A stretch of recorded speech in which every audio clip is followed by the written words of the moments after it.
Bonjour à tous, nous voici au pied de la lettre, aujourd'hui la francophonie. Onésime Reclus, quel joli nom! Né en 1837 et mort en 1916, ce géographe imagina un terme afin de désigner les espaces géographiques où était parlée la langue française. Francophonie. Désormais, les choses sont un peu plus complexes. S'il commence par un F minuscule, le mot francophonie désigne l'ensemble des peuples ou des groupes de personnes qui utilisent la langue française. S'il commence par un F majuscule, il désigne l'ensemble des gouvernements, des pays ou des instances officielles qui ont en commun l'usage du français dans leurs échanges ou dans leurs travaux.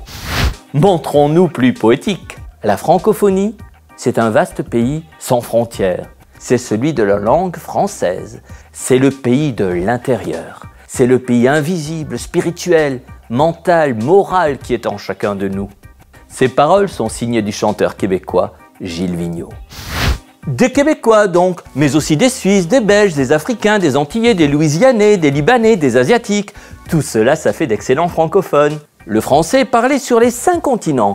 En 2010, environ 220 millions de personnes s'exprimaient dans cette langue, officielle ou co-officielle, dans 57 États. Il n'empêche qu'il faut la défendre car elle perd du terrain.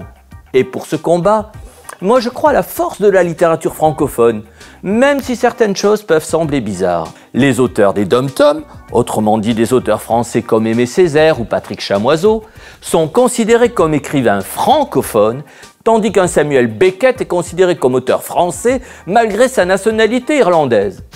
Certains ont proposé de remplacer le concept de littérature francophone par celui de littérature monde. Une idée qui n'a pas plu à tout le monde, justement. Il y a eu quelques explications. Qu'importe, après tout, du moment qu'on s'affronte grâce à ce que Léopold Sédar Senghor appelait un outil merveilleux, la langue française. À bientôt.